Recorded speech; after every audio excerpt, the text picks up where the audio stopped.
kita wujud satria bagus. Tan Prabidu ya Raden Janaka mudyar kowe. Angus asik ronda-ronda. Kita mlaku tapa ngrame. Aja nggih Setika. Wah kudu golek tempolong iki. Nggo ngopo? Anggene tapa ngrame ya dombreng. Tapa ngrame iki tetulung marang sak pepadaning urip.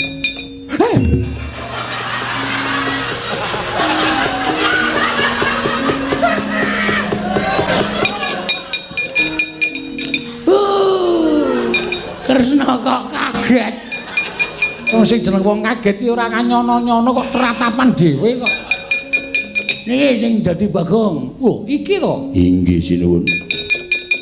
Lah wong kowe iki rak jem sing tunggu ringin ku negara Ngamarta. Ih, kasinggihan mekanan. Lah ning ngopo?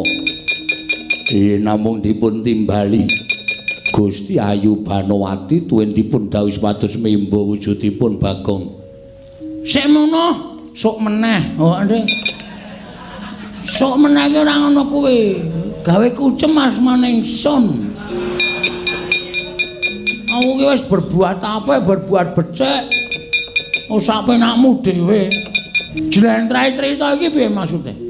Kowe dadi Bagong ki terus maksude apa nggawa wahyu? Apa nggawa kanugrahan? Apa kepiye ki? Kudune rampung. Wah, kula mboten ngertos menawi niku. Ora jelas iki. Lakon ora jelas. Wis ora ana kudune kowe nggawa wahyu apa lah, wahyu tetean apa? Ngono kuwi. Oh inggih kula kemutan. Wah gawe-gawe iki. Gawe-gawe men supaya ndang rampung. Kula namung dipun dawuhi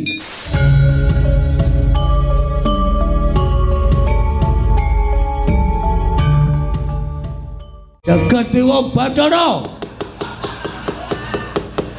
Ya jagat pangestungkara. Telih Mandrajala Dewa. Nantang karo Prabu Baladewa ora gawe kewirangan Batobat Koko Prabu sampun ngatur menawi Prabu. Koko Prabu nyuwun pangapunten Bato. Koko Prabu sampun dipun pejah. Kula nyuwun panjenengan sampun negaken dhateng pun Bagong kula aturi sabar Bagong sampun dipun pejahi. Uye. Jagat Dewa Bathara. Wong ilahing Yai Banowati wonten maring adawuh ngopo kowe nangis ning ngarepipun Kakang?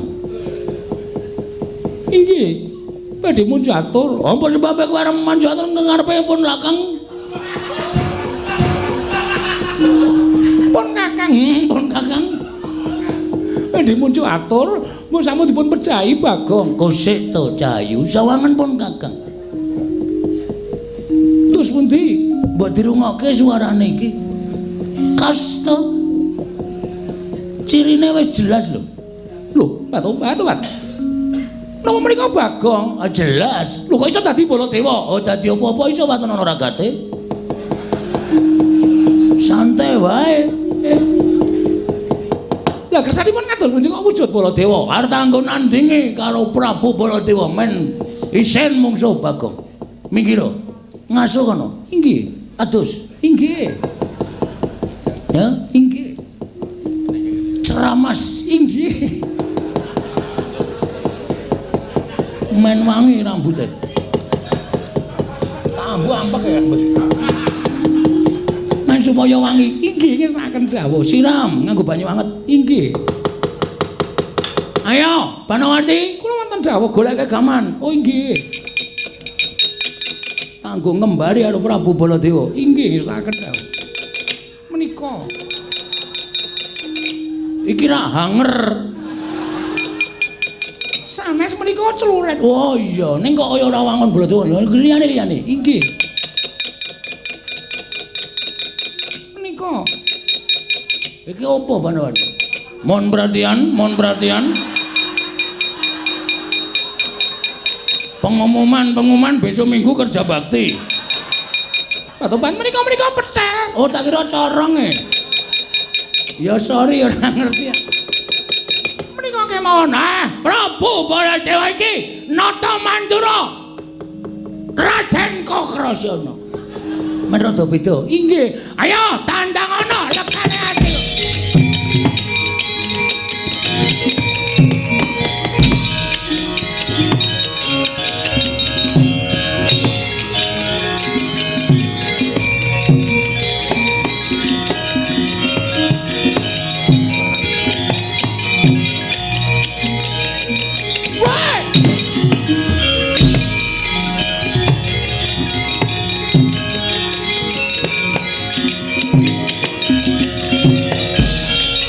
Panuswaning jajaran ate iblis lanat. Nah, iki sapa iki?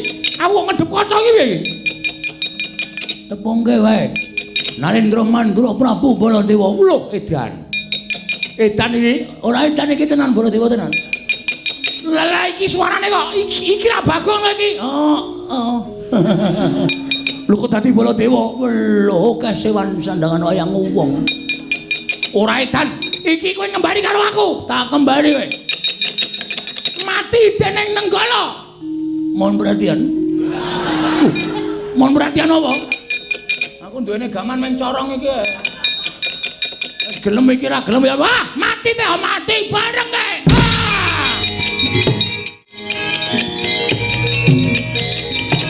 Mati. Ya.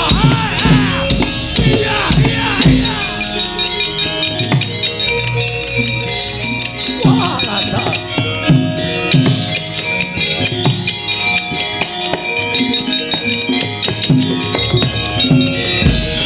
Wah, setan rata tangan Panuswaning jajaran. Wah, iblis. Ing atas Tinata Mandura Prabu Baladewa dikembari karo Bagong. Ing atas aku piyayi mung dikembari karo kere.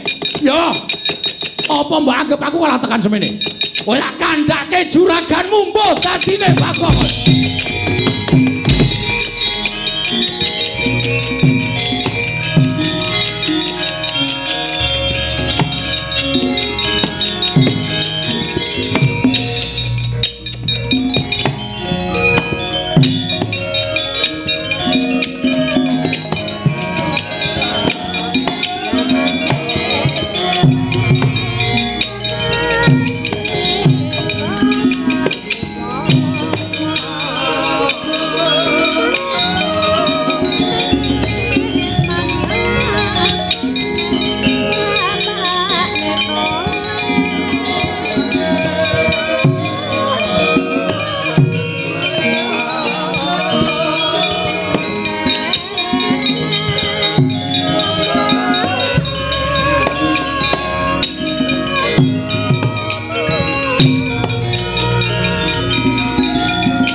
Sri Baladewa Narmati Dwinares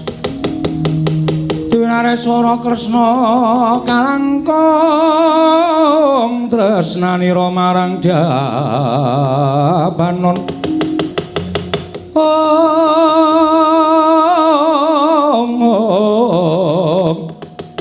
marang Jabanon Cinawi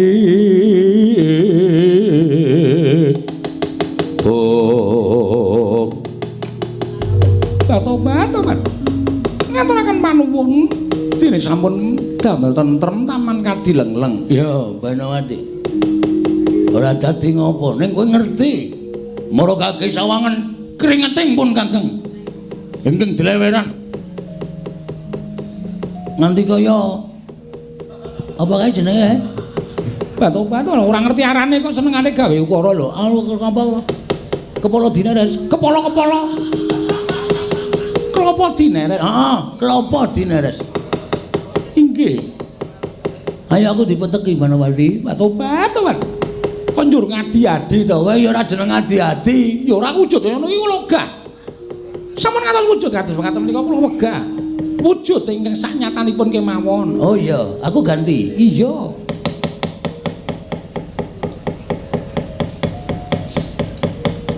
Ngene iki kowe luwih seneng to? Ngoten menika nek mijet iki ora akeh-akeh. Wong sikile ya cendhek, gegere ya kandel. Rasa nggo tangan nganggo linggis. Men mudar, ha. Ukaramu ki ora iso ketemu nalar. Nek ora apa-apa, gane kowe tetep tresna karo aku, Banawati, ayo gek mundur. Iki para wayang-wayang adegan kedua wis padha siap-siap. Mekaten, ayo mundur. Gek diteruske critane. Monggo kula dhiraken, heeh, Banawati, sayangku, cintaku.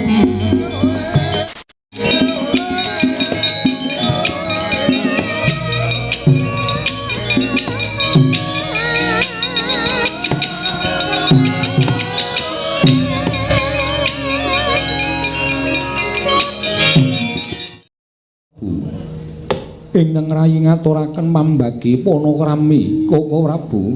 Iya. Kula tampi karya bombong raos sing manahipun ing Raka Indrawati. Namung keparenga kula ngaturaken salam taklimipun ing Raka kunjuk ngersa paduka Yayi Prabu. Kula pundhe Cundaka Panglingga Murda. Amawahana kabagyaning gesang kula Koko Prabu. Kresna kakangku. Aku ngaturake basaku katura. Dimas kadangipun Kakang Werkudara ndak tampa. Siadi atur bekti kelawan pun Kakang ora liwat pangestunipun Kakang Indrawati Tampanana. Ndak gegem dadiake jimat. Prayogakno nggon mulenggah. Iya. Yayi Werkudara kaya wis ora kepenak prapanipun Kakang ing negara ing Amarta. Koko Prabu. Nadyan kula ngaturaken sembah pangabekti kula kunjuk Koko Prabu. Arjuna ndak tampa. Pangestunipun Kakang Tampanana. Kula mendingga jimat paripe Dayanana ing kasantosan. Koko Prabu kula ngaturaken sembah pangabekti kula kunjuk. Koko Prabu kula ngaturaken sembah pangabekti kula kunjuk. Ya kembar.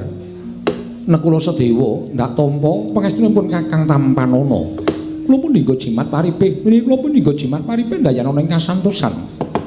Koko Prabu persasat kadidene ngentosi sineming palwa gabus kumambang ing Sila Kresna. Dupi paduka kepareng tedhak wonten ing Datulaya Praja ing Amarta. Kadidene lumampah ing wanci peteng kepapak obor sastra biar padhang trawangan raos ing manah. Ngemuti sawetawis wekdal kula mireng wewarta ingkang sumebar wonten saindenging jagat negari Ngamarta ngantos dumugi wonten talinganipun ingkang rayipun Puntadewa. Perkawis menapa Yayi? Miturut umbyaking para kawula dinten sakmangke peranganipun Panakawan ing Pandhawa inggih menika Panakawan negari Ngamarta wonten salah satunggiling Panakawan ingkang nandhang raga tegesipun nandhang gerah Koko Prabu lho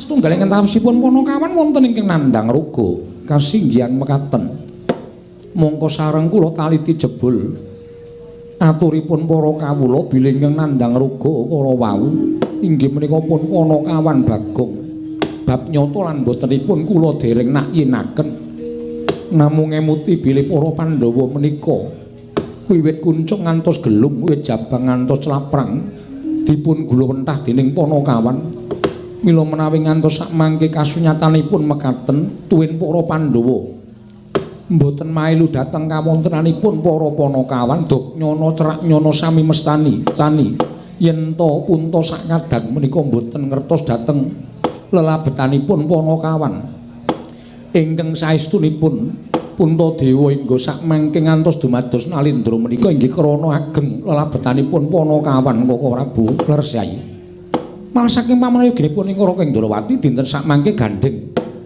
bukti nyata lan botenipun mon salah setunggiling Panakawan menika kala wau nandhang raga saenipun menawi paduka Yayi Prabu tumunten tedhak wonten ing Karang Kadempel niti priksa dhateng menapa ingkang lelampah wonten ing Karang Kadempel bola bali aku wis matur karo mbarep yen to tak dherekake tedhak ana ing Karang Kadempel wigati nyatakake marang kabar mau nang yen to sing dawuh dudu Kresna kakangku mesti mung bakal diwenehi wangsulan ora ngepenakke ati. Mula dina iki barep kakangku ora usah dadak sangga runggi. Ngendikane Kresna supaya mengkono padha karo sing tak aturake. Mula ayo tak dherekake budal nang Karang Kadempel, nyatakake kahanane Panakawan. Apa pancen kepara nyata salah sawijining Panakawan ana ingkang nandhang raga. Yen to kateman mengkono Werkudara Janaka barep apa dene kembar aja nganti ora mbelani sarta ora menehi bebantu lawan Ponokawan barep kakangku ing rekat lampahing rata tanpantara prating sukun ing argeram kang tumingal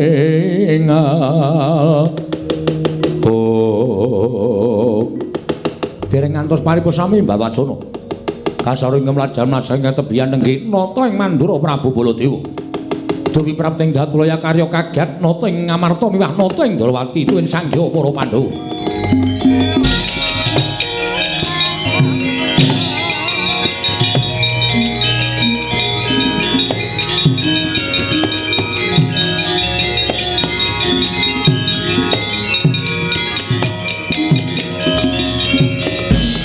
panggat kurda sroma pangga wagut gati nyomawukyat ira wang-wang Koko Prabu damel kagiat raos sing manah rawuh paduka wonten negari Ngamarta sumengko kados mekaten menika wonten paridamel menapa Koko Prabu wonten menapa wah bule kakangku eneng ngopo Koko Prabu wonten menapa dene paduka rawuh wonten negari Ngamarta semengko kados mekaten. Ya Ji. Wonten timbalan ing Ngadawa Kresna. Iya wonten dawuh Werkudara. Bule kakangku piye Janaka wonten dawuh Koko Prabu. Sawanipun kakang negara Ngamarta iki bakal ngabarake kahanan sing ora ngepenake ati. Liripun kados pundi dene paduka paring dawuh mekaten. Ya Ji kula nuwun pamunten. Nalika semanten ingkang Raka sowan dhateng negari Ngastina. Tinimbalan dening Kyai Prabu Duryudana. Mboten ngertos dodok saling perkawis tumuntun kula dipun ajab arembagan babagan perkawis. Yai Ratu Banowati anggenipun sawetawis radi benten tandang tandukipun lawan Rai Prabu Duryudana. Bab perkawis menika kula mboten tumut-tumut nanging sareng wonten aturipun mban saking Taman Kadilengleng. Ingkang munjo atur bilih Yai Ratu Banowati ngingetaken satunggiling priya mapan wonten ing taman. Tumunten kula nyatakaken wonten ing Taman Kadilengleng. Kados menapa kejot raos sing manahipun ing Raka ing Mandura. Jebul piyai kakung mapan wonten ing Taman Kadilengleng menika tasih Ponokawanipun Paduka Yai Prabu Darmaji. Koko Prabu Paduka paring dawuh jebul ingkang mapan wonten ing taman menika tasih Ponokawaning para Pandhawa. Nggih, kasinggihan mekaten. Lajeng sinten ingkang wantun damel wiranging para Pandhawa. Ponokawan kula sinten ingkang wantun damel kucemasmanipun para Pandhawa Koko Prabu. Lajeng Yai. Ponokawan negari Ngamarta ponokawanipun kadang-kadang kula para Pandhawa ing mapan wonten telenging Taman Kadilengleng menika boten sanes kejawi namung Bagong Yai Prabu.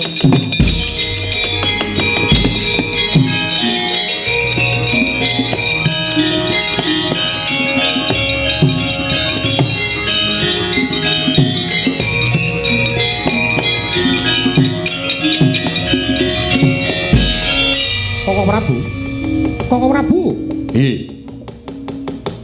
Nuwun sewu Koko Prabu menika ngendika kanthi gak dasar kasunyatan aku weruh dhewe. Malah aku ingkang budidaya nyekel karo Bagong pengajap tak ajohaken ning Pradata Adil negara ing Ngastina. Merga Bagong wis nerak pacak nerajang perbatang. Nerak marang hukum ing Praja Ngastina wani mlebu jroning Taman Kadilengleng mongko tanpa palelaya Prabu Duryudana. Bagong tak cekel nek ngerti ya. Wah, lah kok ngedap-edapi temen Bagong mirang-mirangipun Kakang. Dikroyok Kurawa bubar mawut. Barang sing maju Begawan Durna ya mundur. Barang pun Kakang sing maju dikembari. Apa tumen ing atase Bagong kok malih wujuding Baladewa nganti kewirangan aku disoraki para kawula sak negara Ngastina. Janaka sampun bidal ben, wis ben pateni karo Janaka dhewe wis ben. Isin aku duwe abdi jenenge Bagong. Sing wis ngucengake asmaning para Pandhawa nanging menawi menika mangke kelaman dipun pejahi kriwikan dadi grojokan geguyon dadi tangisan. Menawi Kakang Semar Murina mboten trima pejahipun Bagong menika mangke sinten ingkang badhe menggak dukanipun Kakang Nayantaka. Perkara aku ora ngerti. Sing baku aku ora nrimake yen to Bagong nyamah asmaning Kyai Prabu Duryudana.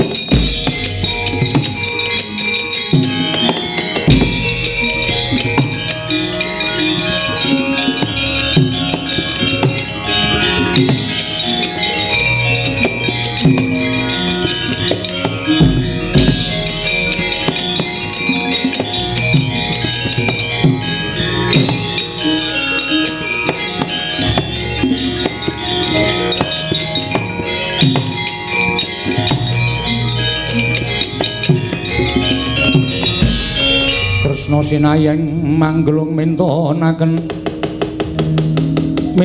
dewi gamanira kanggo mitir aneng asta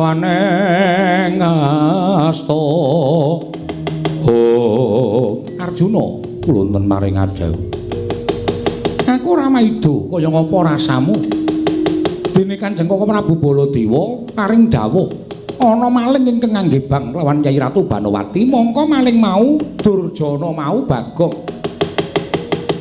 kuwi abdimu kaya ngapa rasamu yen to kowe krungu sarta mireng ngendikaning Koko Prabu Baladewa klepat tanpa pamitan kelawan wong tuwa nlonjong botol lakumu dumujuk ana ing taman kadilengleng niatmu piye kula sampun isin gadah abdi naminipun Bagong niat kula Bagong namung badhe kula pejahi lho kose nek tok pateni apa njur rampung tekan semono perkarane nyatanipun sampun damel lingsem para Pandhawa ing atasipun Pandhawa menika nggadahi abdi toko pakartinipun kados mekaten Koko Prabu lah iya ning kudune kowe apal karo pambeganing Panakawan kudune kowe apal karo watekaning Panakawan Bagong kok nganti kaya ngono kuwi sebabe apa karepe kepiye kuwi jane tok pitung dhisik aja agan tanpa pitung mengko mundhak keseluruh dalan sing ora bener lho Janaka sampun boten saged ngampah dhateng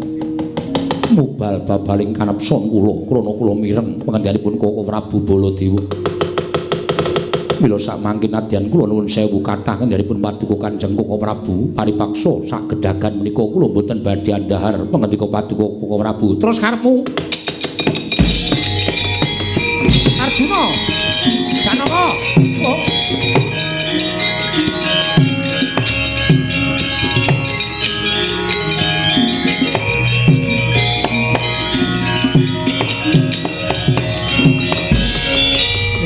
Jagat Dewa Bathara ya jagat Pangestungkara ya ora mokal wong sing digebang Nyai Ratu Banowati mongko Kresna ngerti seri-seri atine adiku lanang Madukara ya Yayi yen to pancen wis wegah napa marah nampik pitutur becik ora tengko dikandhani nek ana apa-apa sangganen dhewe Janaka aku mung ngulatake saka kadohan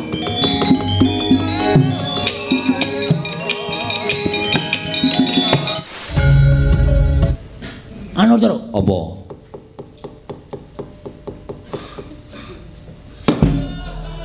Rasida terus ya wis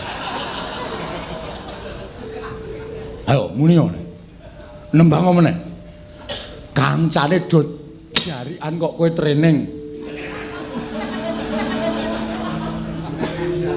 praktek olahraga Pak hah praktek olahraga ora sopan jenenge kadan-kadanane ora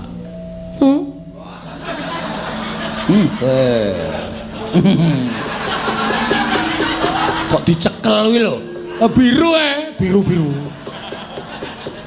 semari nang entudes ngono kuwi ora kaya kancane nek liyane ora ketok nek Semar ki mak blung ngono biru bunder ae lho ora usah delokne lho ora anu mata to udus wah gong aku ora kebagian. Ya kowe sing kebagian soalé kowe ora tau nang mburine Semar. Nah ora kulino nang mburine Semar wis kulino dintuti dadi kowe kudu entuk bagian. Ya. Aduh. Langsung masuk ngono. Ayo langsung masuk ora. Ya. Do lungguh sing apik. Nggih, Pak. Gareng ngarep kandhane ngayal ora sing ragil mburi dhewe ora cenanangan to ya kene iya iki arep pindah kok gadhok-gadhok ora mundur ora caket-caket ngene iki sing apik ha iya mundur Petro lho kok kowe ngarep meneh lho gareng ngarep Petro nomor 2. Aku kari dhewe kok aku dadi ngarep. Wong bapak akon mundur, aku ya mundur. Maju. Ha iya. Sini. Wis ngene iki tertib. Ha iya. Kecedahan.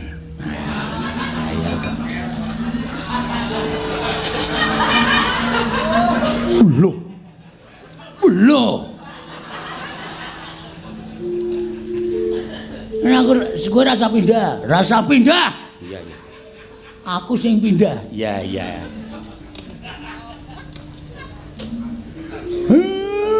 Ini ya tole. Waduh ora krungu truk madu.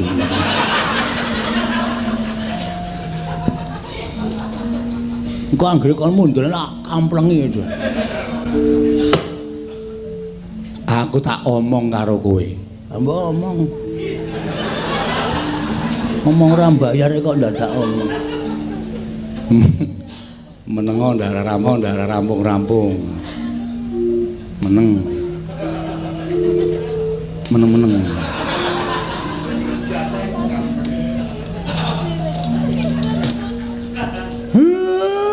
Dek wingi iki aku ngimpi Petro. Alah, ngimpi wae pamer. Impene bapak iki ora kaya impenmu. Impene bapak iki mesti eneng artine ya, Pak. Yang artinya Gong, ramai-ramai. Yo main mana yo Ben?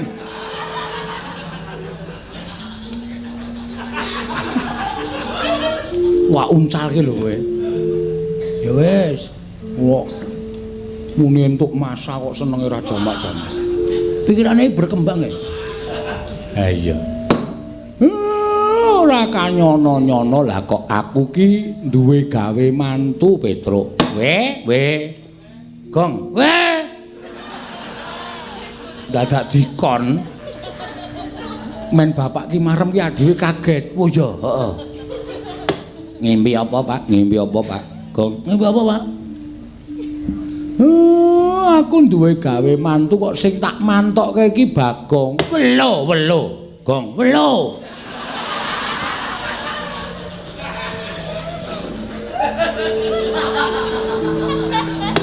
Mongko kowe tak kandhani. Pripun, Pak? Bareng tak goleki mantene wedok ki ora ana. Welo. Gong. Welo, medun. Welo. Kegedean.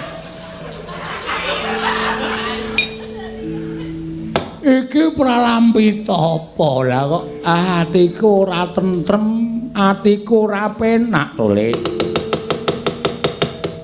Nyat langaning kalangkuan aglar pandan moncar non lir kekonang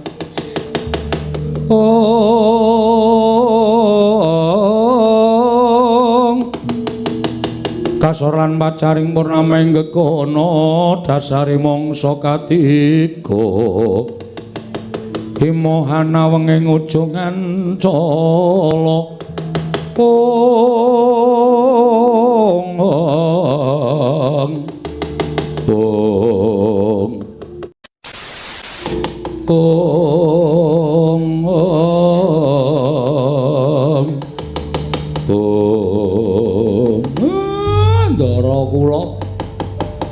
kula ngaturaken bekti kula kunjuk nggih Den.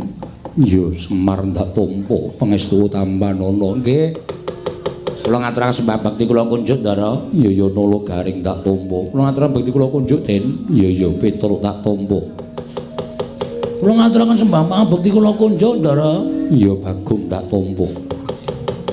Sumpengka pengawak Bajra tindakipun sajakipun kaya namung wigatos Den. Enten apa? Napa ajeng nganti ingkang ngabdipun Semar sak anak-anak kula nderekaken Ndara napa dos pundi kula aturi paring dawuh Semar. Kula aku tak kandha karo kowe ya Semar nggih. Pripun kok semune rada wigati? Ora ngira babar pisan. Lamun dina samengkono salah sawijining anakmu ingkang gawe wiranging para Pandhawa. Sinten? Napa Gareng, napa Petruk, napa Bagong? kowe tak kandhani, kowe tak jarwani Kakang Semar. Salah sijining anakmu wani mlebu ning taman Kadileng-leng negara Ngastina. Nggih Bang kelawan Kakang Mbok Ayu Banowati. Apa kaya ngono kuwi patraping Panakawan, apa kaya ngono kuwi tumindak sing ora mbebangeri marang asmaning para Pandhawa. Wah, lah niku wis kliwat saka ora becik banget nek carane kaya ngoten niku. Kula ora sudi duwe anak sing wani tumindak kaya ngoten. Sinten Ndara? Anakmu Bagong. Gagong.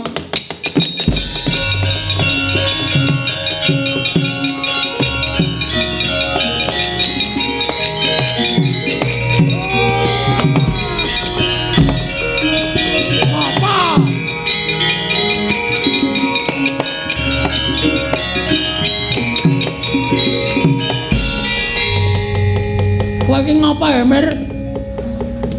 Natoki sirahe anake sampe naik dhewe. Bagong kowe kok setan kowe. Kok kaya ngono kelakuanmu iblis kowe. Bagong kowe ngisen-isen ki Bendara ngisen-isen ki kulawarga. Gong. Sembrono ya sembrono ning ora kaya ngono itu kok banget nek sembranamu kaya ngono kuwi. Sek. Kok siye? Ada apa? Aku ora guyu. Engko ndak meng tok jak sembrono. Ada apa? Ana apa? Ndaramu tekan kene ngendikake nek kowe tumindak kurang ajar karo ndaramu Banowati. Mir, sapa sing ngomong ngono? Ndaramu Janaka. Gus. Agus dengkul kowe. Ndara Janaka? Piye? Sampeyan iso ngendika kaya ngoten niku dasare napa? Ampun wonten paring pangandikan sing boten wonten nyatane lho. Niku mboten bener kaya ngoten niku. Sing paring pangandikan Koko Prabu Mandura, Koko Prabu Dewi ngadu arep karo kowe. Malah Koko Prabu mbok gawe wirang. Bagong, aku isin duwe Panakawan kaya kowe. Bebangete. Kula sing bantu aku siji lho. Kula niku teng karo Bendara. Terus wajib Bendara. Terus wajibe aku ing matrapi paukuman karo kowe. Paukumane Ndara Janaka? Kowe tak pateni. Ya trima mlayu ora salah apa.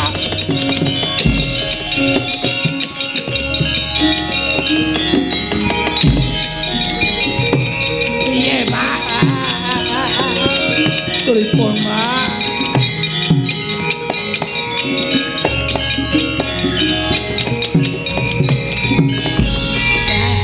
Piye, Pak? Aja meneng wae Ndara Janaka nek ngono kae tegele ra jamak-jamak. Engko bakal nek disuduk. Piye, Pak? Aku ya bingung. Ndaramu lah kok ana ning pancen lupute Bagong wis ora iso diapura. Iki piye ya? Piye tra iki lakon iki tra? Aku dhewe ya ora ngerti. Kowe kok meneng wae. Makler aku. Setan ora ana kanan kaya ngene kok isa-isane turu lho. Kok turu ora ngrembug karo kahanan kok. Dinteni wae nang negara Ngamarta desa ayo.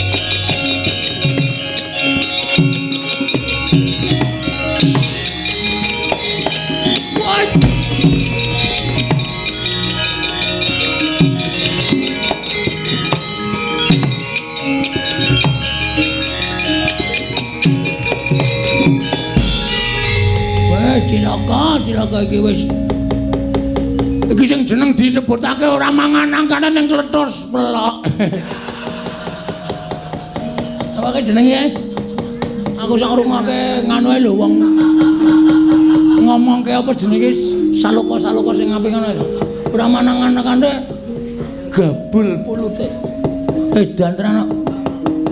Wah wis, monggo Ndara Janaka wis nesu karo wong wis ora apa jenenge? Aku kok kerep lali ta iki. Pandang bulu. Kowe iki nek ngadani wayang ora guyang-guyu. Marane aku melu guyu ora. Ora pandang bulu. Kenapa bulu dipandang? yen ora mlayu sifat irung ngrekoso urip urip.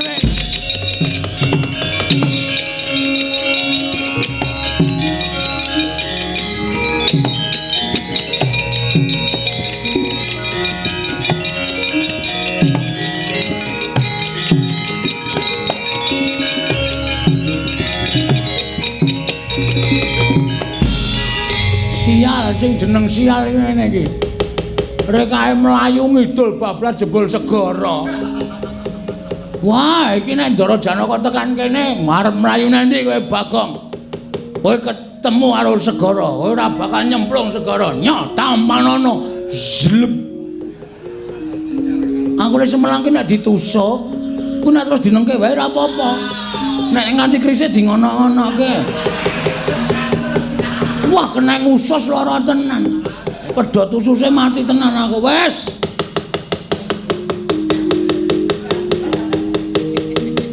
Piye ya? Saya cedak. Wes.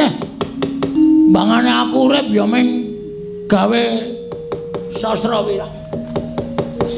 Nyemplung segara tak ikhlaske patiku.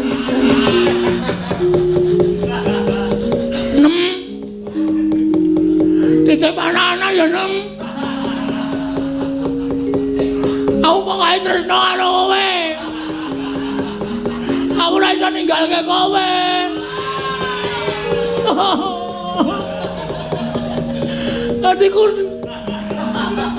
Hatiku tersentuh nem. Aku ora kene ora iso pamitan karo kowe, aku arep golek dalan ning pati. Aku menyawang fotomu. Ning nggon mata wis suwek. Dadi kowe kaya picak. Ora apa-apa nem, ora apa-apa. Titip anak-anak. Aku tak nyemplung segara golek dalan ning pati wae. Ning kono aku nyemplung tenan. Blung. Pamane lho iku pamane. Terus kok kemambang ning banyu ndul. Ya nek langsung mati, nek dipangan ikan hui.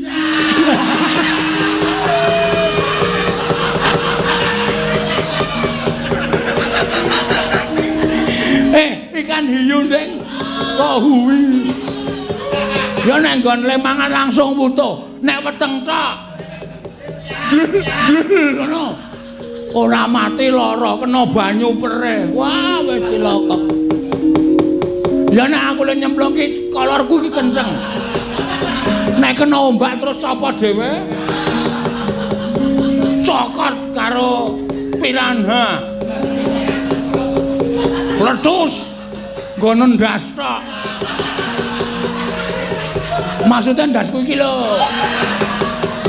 Apa ora lucu? Wong kok tanpa sirah ra ya. Wah, wis janeng ya wis men. Wis bangane ngrekoso nyemplung segara wae aku. Wuyut.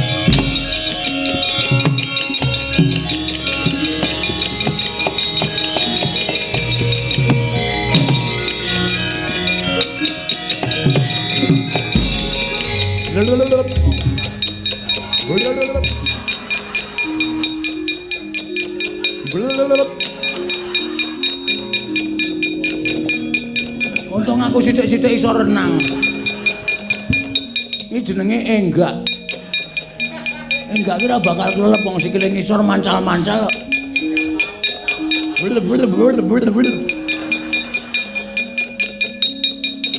Aku nek enggak nek kesel mati kesel iki aku. Moko segara jembare ra jama-jama. Setan ki. Terus wajug. Tak kira iwake. Tak singgol kok ambyar.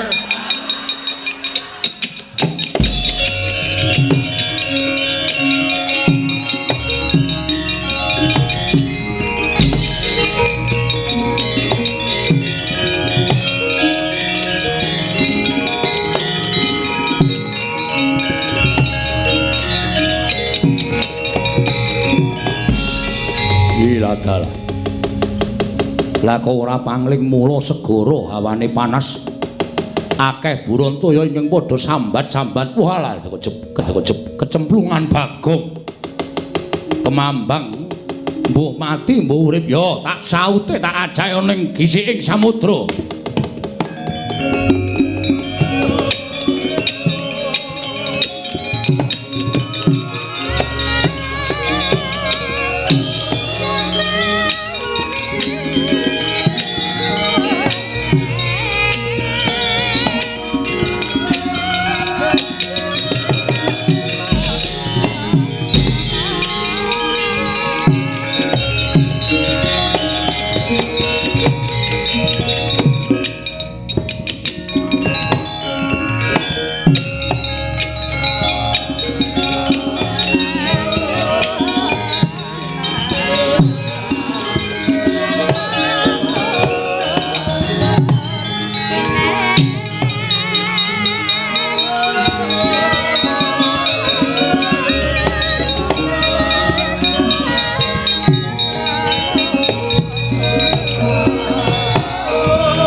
Sumobang wangaruna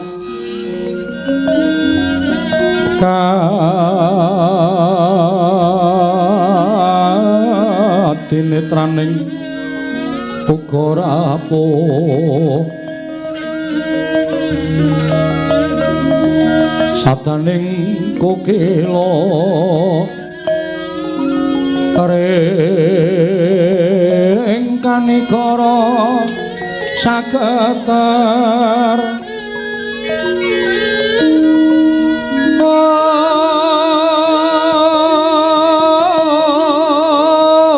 kene dongane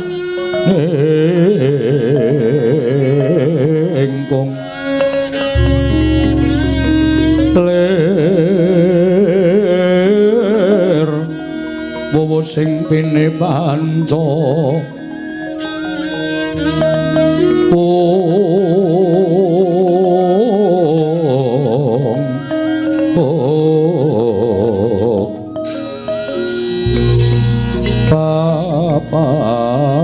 toking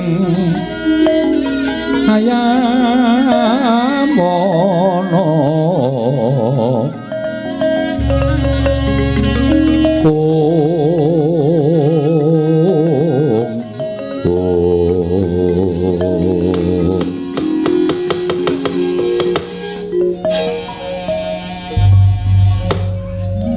ki kono wis jati ambruk semene gedene iki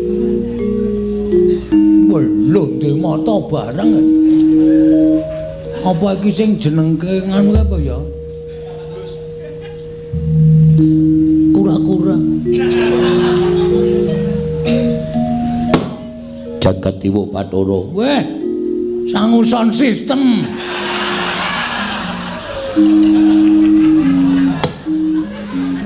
Ladala se cengengesan Bagong kowe sapa e lho ora basa karo ulun oh kowe ulun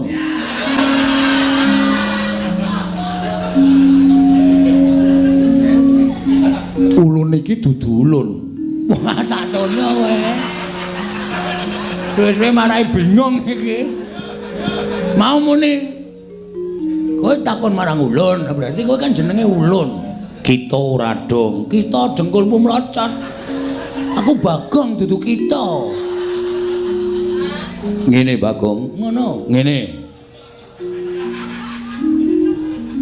kita tak kandhani piye dundang saiki kita narto kandhani lho kita ki kowe paham wis ngerti nek kita ki aku kowe ulun to iya lah wis dadi yo arep ngomong apa ulun kandhani. Lho kowe piye to arep ngandhani awake dhewe?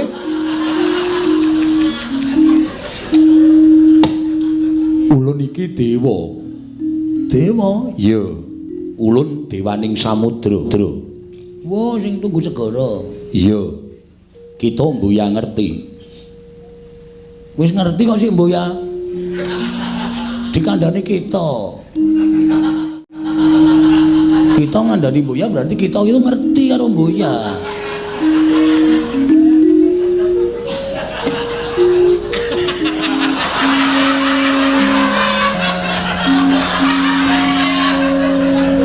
Ngapa kok petite tekan sirah barang? Ulun buyer. Pripun? Panjenengan pukulan to? Iya. Ah, kene ngerti. Pukulan sapa? Pukulan Sang Hyang Baruna. Lho kok kaya bis? Rodane endi? Bagong wis. Pokoke nek urung bubar urung arep leren lek Banyol. Iya. Ulun iki Sang Hyang Bathara Baruna. Bagong, ulun bakal takon lawan jeneng kita. Kita ora ono. Kita kuwi kowe. Apa to sababe jeneng kita nganyut tuwa ana ing samudra? Nganyut tuwa ki apa? Nglalu. Kepengin golek dalaning pati. Ora ketemu e.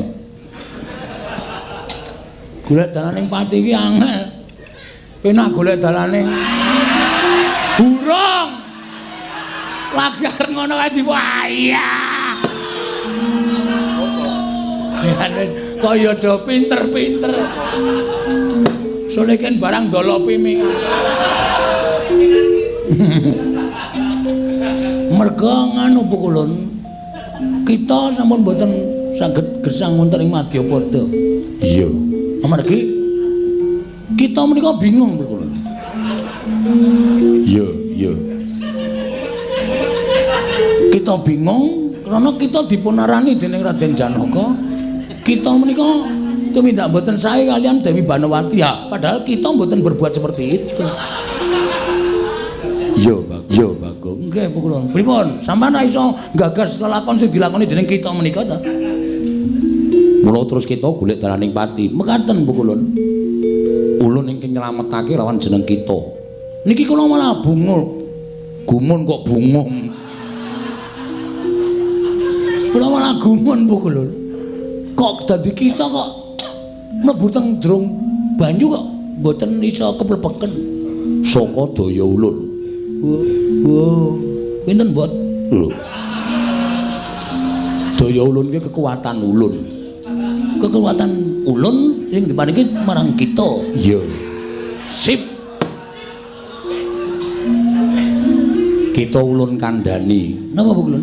Bisik-bisik napa seru? Seru wae. Nggih. Napa pukulun? Kita kudu bali marang jagat Padang. Ya nek ana lampune. Wis Bagong wis.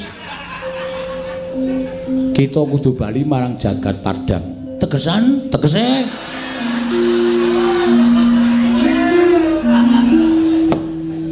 Arang pakaryan biyen e. Son juki tegesan aku. Nanging kita aja wujud Bagong. Terus ulun dandani. Elek tak tonyo lho pukulun. Kula gelem didandani ning kudu apik. Mergo kula niki wis elek. Didandani ya elek mau lho. Bakal apik ulun ingkang dandani. Ulun paringi busana. Kita kuwi kok nganggo kathok kolor kaya mengkono. Anu pukulun apa? Kebiasaan. Oh iya. Ulun dandani. Wujud menapa? Manut karo jeneng ulun. Ula ora. Menurut ulun dandani cara apa? Wis manut lan jeneng ulun, kita ulun paringi tetenger lan ulun paringi pusaka supaya kita bisa mateni Bagong kang mapan ana negara Ngastina. Weh. Berarti Bagonge loro. Iya. Kita.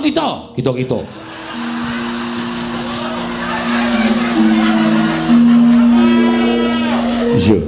Keparat. Panos maning jajalanan. Gugu karepe dhewe. Dusdruk. semalane naglaglahing bumi. Terus sinten niku sing memba dadi kula ulun-ulun. Ulun mboya bakal njlentrehake nanging kita iki kudu nyambut gawe dhewe. Oh iya siap. Sagu. Kita ulun dandani. Siap sendika ngestaken dawa. Siap, Kak. Kula ampun ngelucu sampeyan niku dhewe. Malah siap gerak barang.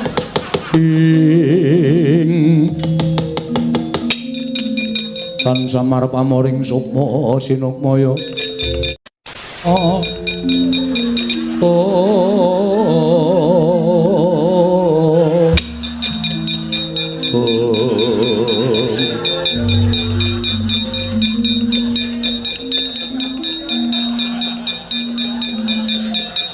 Bagongan lemet tenteng kleru.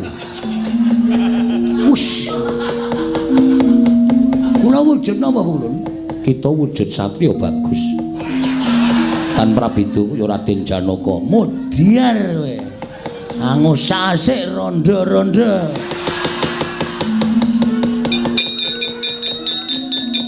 Ketemu tak takoni namun kagungan garwa Mbah dereng. Sing kakung anu bojo kula sampun pedhal langsung tak kedhepi cening. Kita ulun dandani bagus kuwi supaya kita mateni Bagong kang mapan ana negara Ngastina. Kita mlaku tapa ngrame. Padha nggih Sendika. Wah kudu golek tempolong iki. Nggo ngopo? Anggene tapa ngrame ya dombreng. Tapa ngrame iki tetulung marang sak pepadaning urip mongko tanpa pamrih. Sendika ulun paringi wujuding pusaka. Menapa Bu Ulun? Arane watu gumuk. Napa? Watu gumuk. Sing cepet gumuk ngoten. Wegah ulun dewa kok didhawuhi. Niki Bu Ulun. Iya. Kancing gelung ora ana nggih pun. Sak wae ya.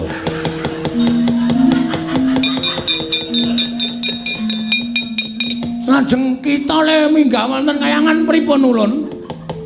Ulun mapana ing Pethit ulun. Pethit sing pundi? Pethit iki lho. Iki Pethit. Kula mancik mriku ulun nuncalke tekan dedaratan. Sendika ngestaken dawuh.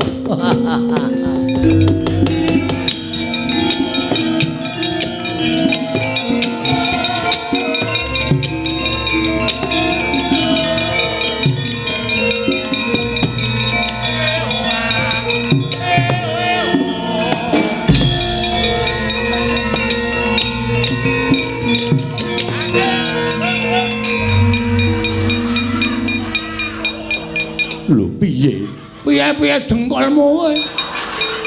Daratane iki kono kok mlayune rono. Tambah jero. Rumangsa ulun kok ming menungsa kaya ngene kok. Mula kita madhep rono, nggih. Wis tata-tata. Sampun Bu Kulon. Ulun nuncalke. Kita kuwi rung tak paringi jeneng. Oh iya.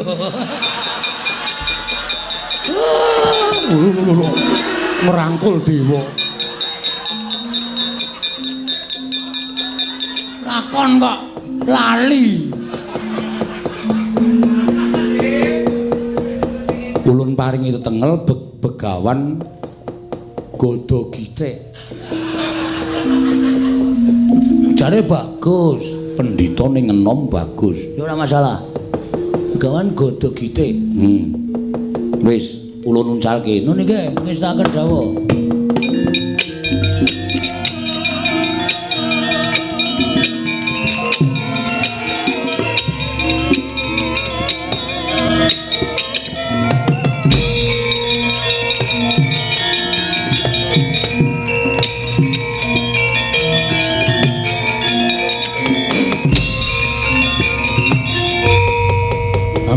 Mrata jaya mrata imbang yen padha-padha.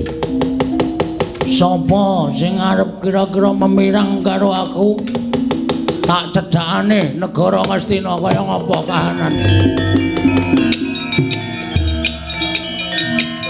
Janaka kula wonten paring adhawu. Ndak sawang kowe ngoyak-oyak Bagong kasinggihan mekaten. Lah terus Bagong piye? Koko Prabu. Kula sampun boten gadhahi raos kecalan. Bagong lalu mlebet samudra. Lho. Bagong lalu mlebu segara. Inggih kasinggihan mekaten Koko Prabu.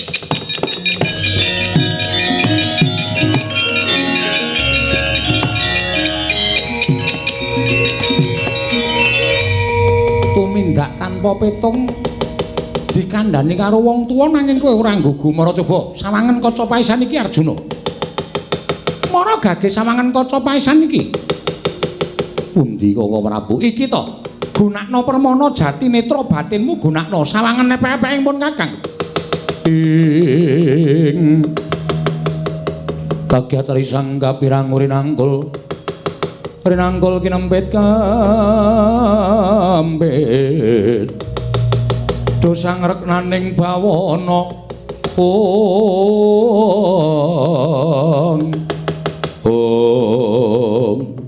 panus maring jajalanat katone nyemplung segara jebul malah minggo dalan mapan ning taman negara Ngastina kendharat maning Sanuka Bagong.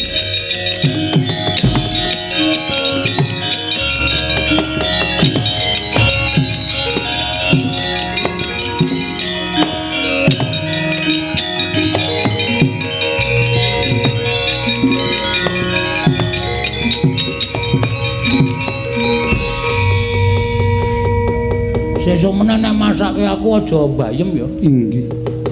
Batu-batu sebabipun menapa? Ora patek doyan. Wis pirang-pirang dina mapan nang kene kok ming kangkung bayem, kangkung bayem, kangkung bayem. Padake sapi.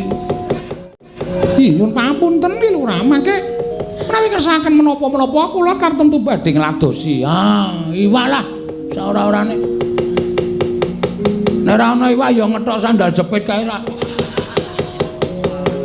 Digongso lali mamah sak kayange batu-batu panjenengan kok ngendikane kok mesti sarwa sembrono lho. Kakang Bu kula ingkang sowan Kakang Bu.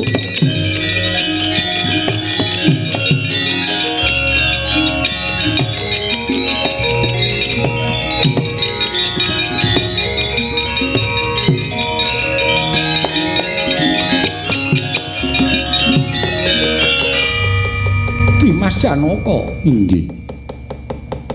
Dimas mboten nginten babar pisan menawi Panakawan kula mbebangri asmanipun para Pandhawa tumindak ingkang mboten sakmestinipun Bagong menungsa sing kaya kowe. Tendhawa Ndara. Kena ngapa kowe mapan ning Taman Negara Ngastina? Yang-yangan. Bojo edan, mboten edan mang takon to pasangan kula. Kakang Bu, menapa dipun aturaken Bagong mriku leres batu-batu wis ketimbang alpuramu ya Dimas. Yen to satemene atine Banowati saiki wis wutuh tak caosake marang calon guru lakiku. Guru matematika. Iki menika badhe kula sembah ingkang badhe kula sungkemi namung ki Lurah Bagong. Nyuwun pangapura ya Dimas. Kakang Bu. Lha kok dados mekaten lampanipun Bagong. Kowe ingkang malikke blate Kakang Mbok Ayu Banowati. Janaka ora trima. Ditenono aku ing bakal merwasa lawan kowe nadang dialing-alingi Kakang Mbok Ayu Banowati. Aku ing bakal merwasa karo kowe. Wah, ganggu terus bocah. Wah! Ayo.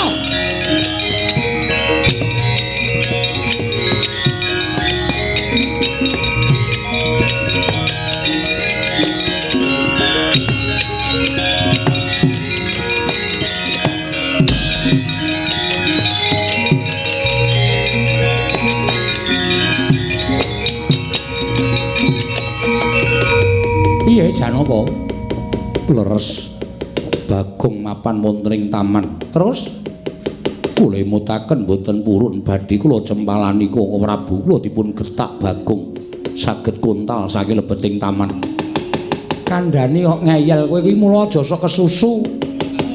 Lajeng sakmenika kados pundi? Wis ora usane ndi-ndi. Iki mengko nek ana pawongan teka ya kuwi bakal gawe padhangkan negara Ngastina. Lan bisa madhangke kahananing Nyai Ratu Banowati. Koko Prabu nderek paduka kanjeng Koko Ratu.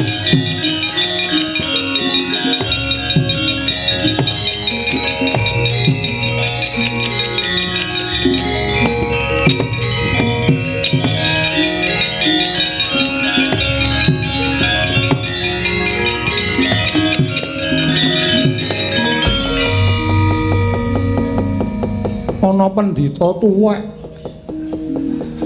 keklek mlaku kaya wis ora kuat. Rambute brondol sapa? Ora ngawur kowe. Bagus tanpa cacat. Guaya teja pamulu jenar kaya kencana. Jati kencana. Wong iki sajake rada edan jengkulmu mlocot lur. Karo ratu kok ngonake dengkulmu. Kowe iki sapa? Pandhita Kleang Kabor Kanginan. Mendung kebaraten ing endi tibane? Ya kuno ing paman dunungku. Sapa jenengmu? Takon marang kita. Lho. Aku iki takon karo kowe. Oh iya nek lali aku wis ora dewa niki.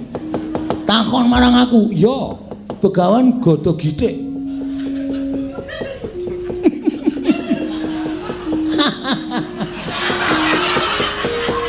Melu guyu.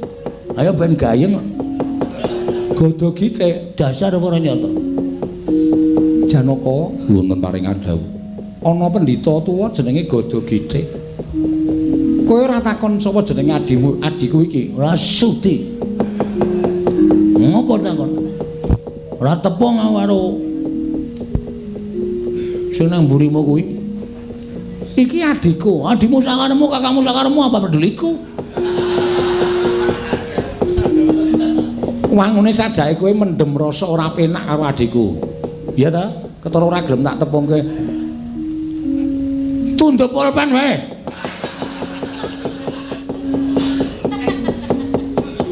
Cekat-cekat. Iya. Karemu ngomong nyegat aku. Aku arep njaluk tulung. Wah, mung biasa. Njaluk tulung jilih biasa. Kata-katane kita apik. Ngalem-ngalem ra urung. Nek aku sithik. Biasa. Sok seminggu tak balik. Ora usum ya. Wis kulino ngapusi kok dapusi ora. Aku kok kaya apal to karo guyonane bocah. Wis ora macem-macem. Urung wancine kok wis dapalke. Sapa iki nyolong rokokku?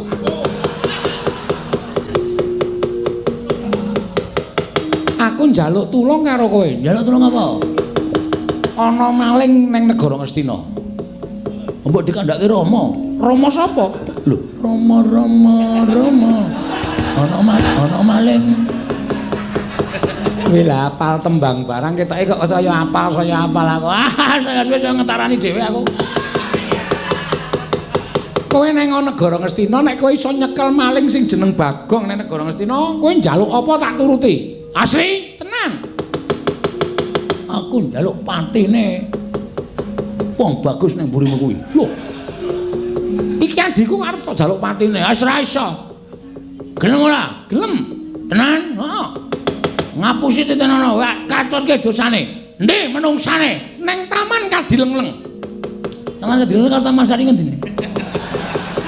Taman Negara Ngastina, cak goblok banget ora.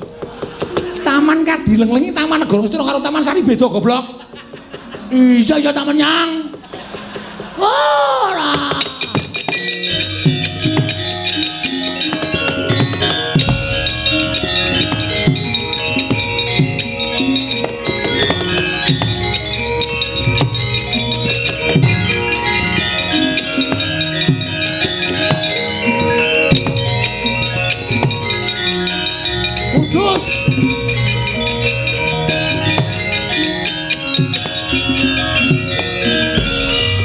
Keterangane iki sing gawe nasibku sengsara. Lho sapa iki? Waduh. Semi suarane padha. Rupane ya padha, suarane padha. Padha wae. Wis edan. Mulane kok uripku ketoyong-toyong nganti cemplung segara barang. Iki manungsane kowe ora waton bisa ngucap, wah jan wis. Ora iso dirasake iki nek carane ngene. Sing ngomong sapa ora ngerti mongko iki disiarke radio. Konco tani. Radine karo ponco petani. Kowe arep ngapa kowe? Kowe wani gawe kisruh negara Ngastina. Kowe sapa Begawan Godhog Gitik? Bakal ngrampungi nyawamu, ah mati dah aku, mati bareng tak wujude. Oi.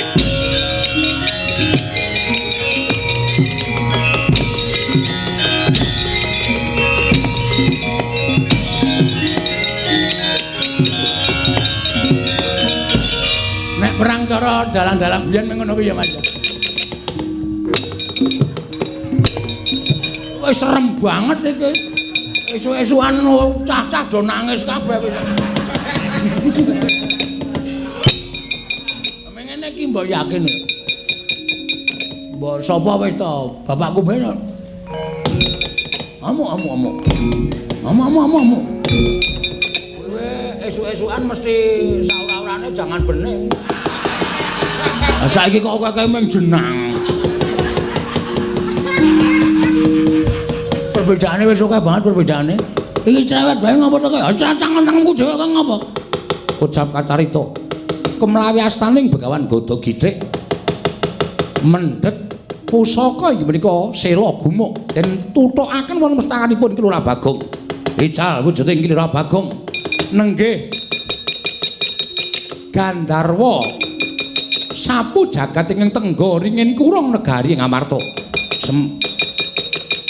Begawan Godhog Gitik ilang wujude babar Ki Lurah Bagong.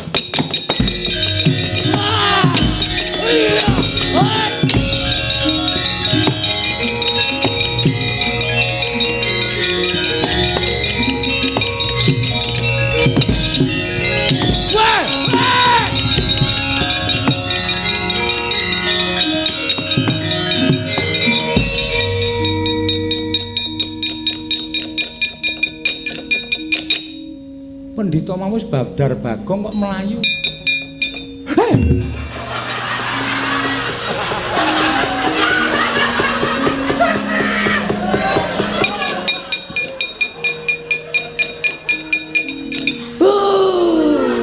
Kresna kok kaget. Lah wong sing jeneng wong kaget ki ora kanyono-nyono kok tratapan dhewe kok. Niki sing dadi Bagong. Wah, iki to. Inggih sinuwun.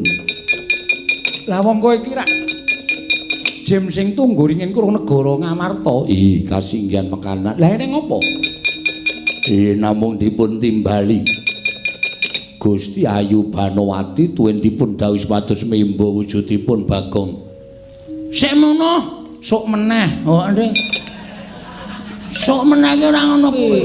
Gawe kucem asmane ingsun. Aku ki wis berbuat apa, berbuat becik.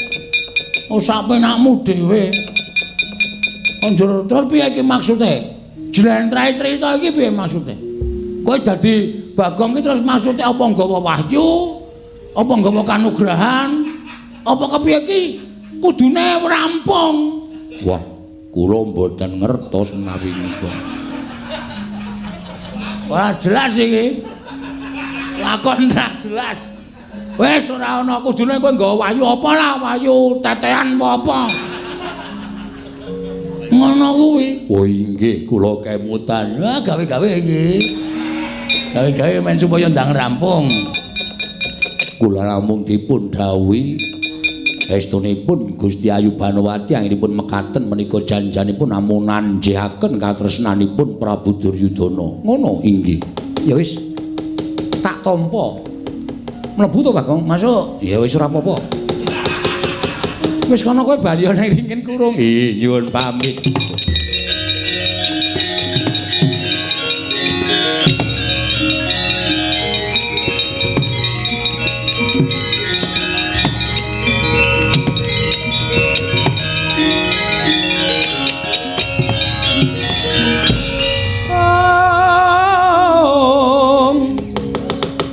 Tandhe Bima kang simonata ngeses mawa lindhu lawan angin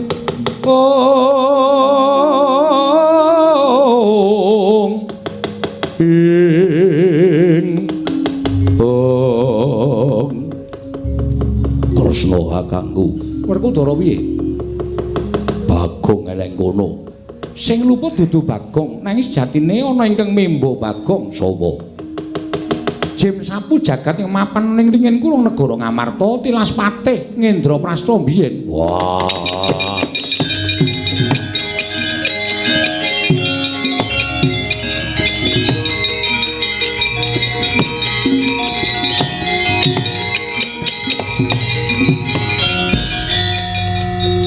Prabu menapa sampun wis Janaka kabeh wis katon padhang ya mung ana sewiji-wiji kudu tok lakoni menapa kowe njaluk ngapura karo Bagong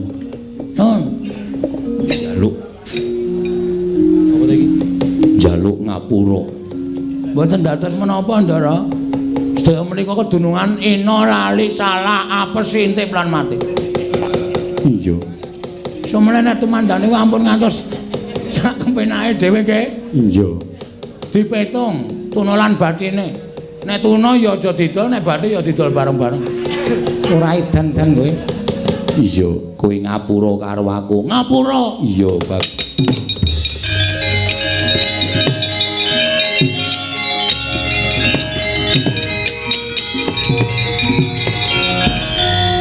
Semar anakmu isih urip. Bagong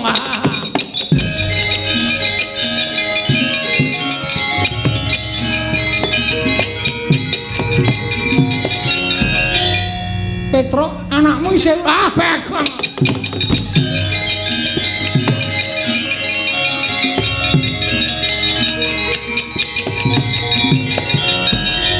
Gareng adimu isih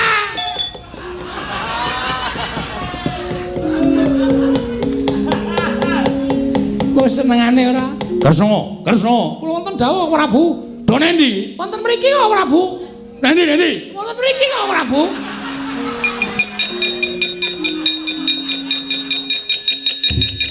aku lei iki menungsane sing nyolong Nyai Ratu Banowati mboten sanes menika lho sapa niki menika Jem Sapu Jagat ing tenggolinging karo negari Ngamarta lho Jem Sapu Jagat inggih Malik Bagong inggih kok lah edan tak kung